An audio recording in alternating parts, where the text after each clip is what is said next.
بسم الله الرحمن الرحيم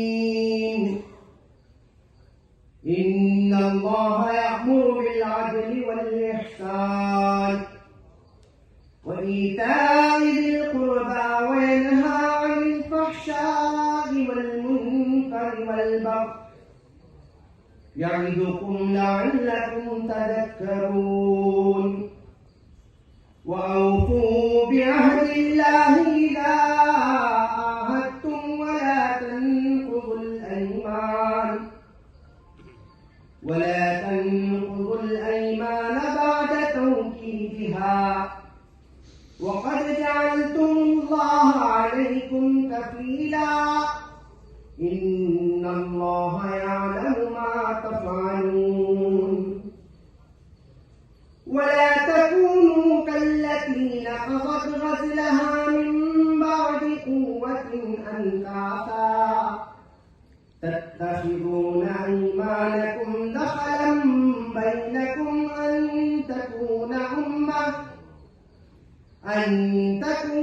أمة هي أربى من أمة إنما يبلوكم الله به وليبينن لكم يوم القيامة ما كنتم فيه تختلفون ولو شاء الله لجعلكم أمة واحدة ولكن يضل من يشاء ويهدي من يشاء ولتسألن عما كنتم تعملون صدق الله العظيم.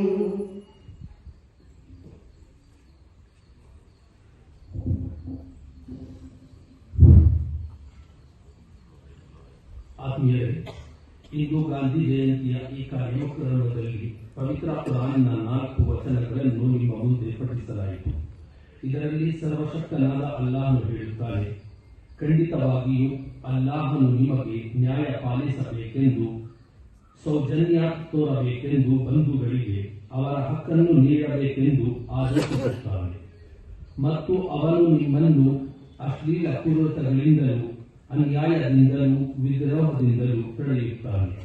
ನೀವು ಪಾಠ ಕಲಿಯಬೇಕೆಂದು ಅವನು ನಿಮಗೆ ಉಪದೇಶಿಸುತ್ತಾನೆ.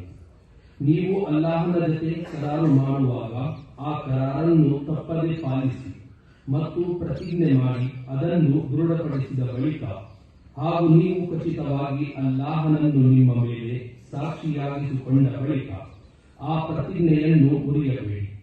ನೀವು ಮಾಡುವುದೆಲ್ಲವನ್ನು ಅಲ್ಲಾಹನು ಖಂಡಿತ ಬಲ್ಲನು.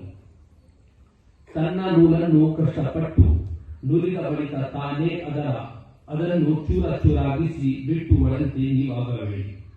ಒಂದು ಪಂಗಡವು ಇನ್ನೊಂದು ಪಂಗಡದೆಲ್ಲರೂ ಮೇಲ್ಮೆ ಸಾಧಿಸಬಾರದೆಂದು ಪರಸ್ಪರ ವಂಚಿಸಲಿಕ್ಕಾಗಿ ನೀವು ನಿಮ್ಮ ಪ್ರತಿಜ್ಞೆಗಳನ್ನು ನೆಪವಾಗಿಸಿ ಬಿಡಿಸುತ್ತೀರಿ.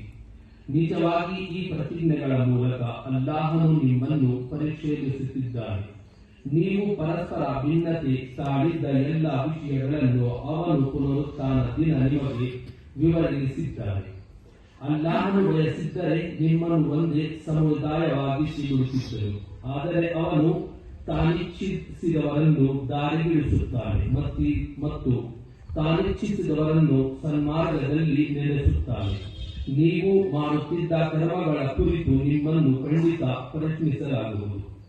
ಸರ್ವಶಕ್ತನಾದ ಅಲ್ಲಾಹನು ಸಮಾಜವನ್ನು ಸುಧಾರಿಸುವಲ್ಲಿ ನಮ್ಮೆಲ್ಲರಿಗೂ ಯಶಸ್ಸನ್ನು ನೀಡಲಿ ಎಂದು ಪ್ರಾರ್ಥನಿಸುತ್ತಾ ತನ್ನ ಮಾತನ್ನು ಮುಗಿಸುತ್ತೇನೆ. ಇದೀಗ ಬೈಬಲ್ ಪಠಣ